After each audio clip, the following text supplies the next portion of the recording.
Hi అండి, అందరికీ నమస్తే. నేను మీ లావణ్య. Welcome back to our channel food news. Today food న్యూస్లో మోస్ట్ టేస్టీ అండ్ రెసిపీ అండి చికెన్ పచ్చడి. చాలా టేస్టీగా ఉంటుంది. చికెన్ పికెల్ చాలా బాగుంటుంది. ఈసారి పక్కా కొలతలతో మీరు ఈ రకంగా ట్రై చేయండి. కేజీ చికెన్ తెచ్చుకొని చాలా టేస్టీగా ఉంటుంది. ఈజీగా ఇట్టే వండేసుకొని అట్టే తినేవచ్చు.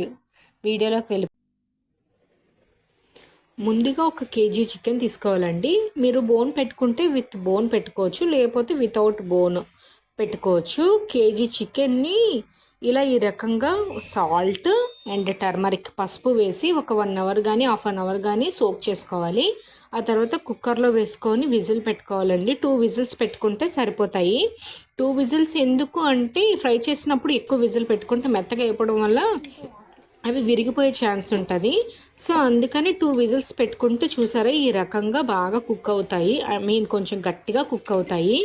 ఇలా మొత్తం ఎక్సెప్ట్ ఆయిల్ వాటర్ అంతా తీసేసుకోవాలి. ఈ వాటర్ని అసలు వేస్ట్ చేయకండి. మనం రైస్ వేసుకున్నప్పుడు, అన్నం వండుకున్నప్పుడు ఆ అన్నంలో వేసేసుకుంటే చాలా టేస్టీగా ఉంటుంది. ఈ రకంగా అయిపోయిన దాన్ని చూస్తున్నారు కదా, వాటర్ అసలు వేస్ట్ చేయకూడదు. చాలా టేస్టీగా కూడా ఉంటుంది. బిర్యానీ తాలింపు వేసుకోవచ్చు. అండ్ వేరే కళాయి పెట్టుకొని అందులోని ఒక్క చెక్క, ఒక లవంగం, ఒక్క యాలక్కాయ మాత్రమే వేసుకోవాలి. ఇంకా అసలు ఎక్కువ వేసుకోకూడదు. అందులో 2 టేబుల్ స్పూన్స్ ఆవాలు వేసుకోవాలి. 2 టేబుల్ స్పూన్స్ మెంతులు వేసుకోవాలండి. ఎందుకు అంటే ఆవాలు 2 టేబుల్ స్పూన్స్ వేసుకోవాలి. మెంతులు 2 టేబుల్ స్పూన్స్ వేసుకొని ధనియాలు 2 టేబుల్ స్పూన్స్ కూడా వేసుకోవాలండి. వేసుకొని అందులో జీలకర్ర కూడా 1 టేబుల్ స్పూన్ వేసుకొని సిమ్లో పెట్టి ఫ్రై చేసుకోవాలండి. ఫ్రై చేసుకున్న తర్వాత దాన్ని మిక్సీ చేసుకోవాలి. ఈ పక్కన ఆయిల్ చూసారా, అది గ్రౌండ్నట్ ఆయిల్ అండి.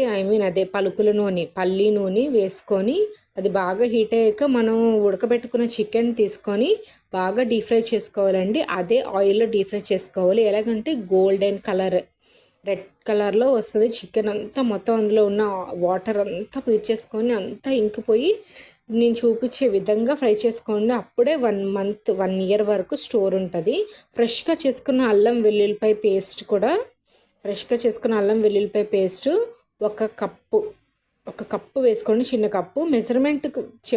మెజర్మెంట్లో చూసుకుంటే మాత్రం ఒక 2 టేబుల్ స్పూన్ పెద్ద స్పూన్తో వేసుకోండి. చూస్తున్నారు కదా చికెన్ ఎలా ఉందో, అల్లం వెల్లుల్లిపాయ పేస్ట్ కూడా అలానే అయిపోయింది. అండ్ బేషన్లోకి తీసేసుకొని కేజీ చికెన్కి 3 టేబుల్ స్పూన్స్ మసాలా పౌడర్ రావాలి. ఒక మెజర్మెంట్ మనకి కారం ఎంత కావాలో అంత, సాల్ట్ ఎంత కావాలో అంత వేసేసుకొని బాగా నీట్గా కలుపుకోవాలండి. చూస్తున్నారు కదా చాలా టేస్టీగా ఉన్నది. చాలా ఈజీగా టెంప్టీగా నోట్లో నీరు ఊరిపోతుందండి, అంత టేస్టీగా ఉంది. ఈ రకంగా కలిపేసుకొని ఒక 3 డేస్ స్టోర్ చేసుకొని ఆ తర్వాత తినేయడమే. ఛానల్ లైక్ చేయండి, షేర్ చేయండి, సబ్స్క్రైబ్ చేయండి. బాయ్.